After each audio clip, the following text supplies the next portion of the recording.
Senator, you decided recently to not seek re-election. What was the impetus for your decision? Well, my health. The job is fun and it's exciting and I love doing it, but it's also exhausting and it requires that you be really on the ball all the time, and I felt like I was not in a position to do that for another 4 years. And plus my family was, they were very involved in the campaign. They'd walk on nails to see me get reelected, but I didn't want to put them through that for, another year. So I just decided it was time. The challenges of my health mainly. So. Okay, well, you did serve 6 years in the House, 8 in the Senate. So looking back on your career in the legislature, what would you consider some of your most important or fun work? Well, fun highlights, I probably passed 50 or 60 bills in omnibuses and stuff, but a lot of times you get stuff done without doing that, like the boom site in Stillwater. They were closing that as part of shutting down rest sites. But this was a beautiful piece of property along the river, and so we were able to put pressure on the department to open it back up and take care of it. They did that with DNR, so that was kind of a highlight. Another one was I'm very concerned about property rights, and there was a veterans rest camp, disabled veterans rest camp in the district I represent, and they ran into some difficulties. They were delineated inside a regional park, and they couldn't even get permits to do a handicapped bathroom at a disabled vets camp. So at that point we decided to take them out, and we did. Had a lot of bipartisan support for that. That was probably one of my favorite memories is doing that bill, because the people we were serving and the people that the vets camp serves. And so it was just like walking through the Capitol with a little kid. Everybody wanted to pick up that bill and help with it. It was very bipartisan and passed overwhelmingly to protect the camp and then protect them from eminent domain, and also to allow them to run themselves and exempt them from property tax. And Senator, in your other life, you're a real estate appraiser. So having been in office during the housing crisis, and some contend it's not over yet, I know we've had you on the Capitol Report set plenty in the last 4 years to talk about housing issues. How did you use your knowledge of the industry to facilitate legislation?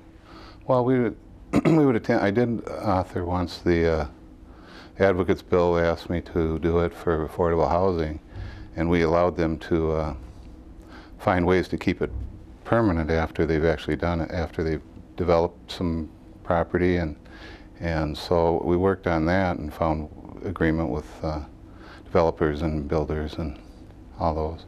Worked on that, but I think regulation is a real big issue with local governmental activity in housing is a big deal. I mean, whether we decide to subsidize it or what they allow to be built. So we're not supposed to get off on too many issues here, but.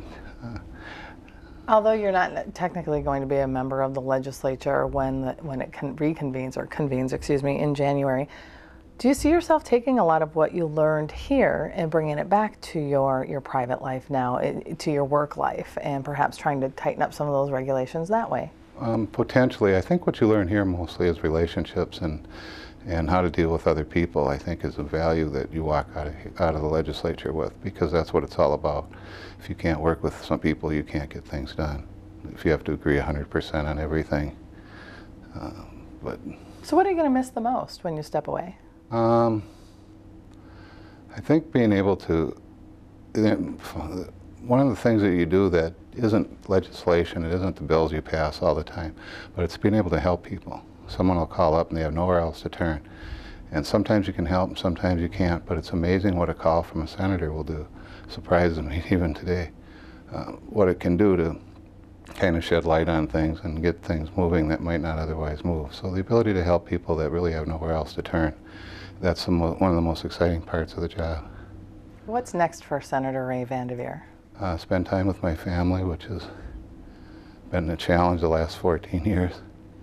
And probably work on my business some more, the real estate appraisal business, a little bit in real estate, but mostly slow down a little bit.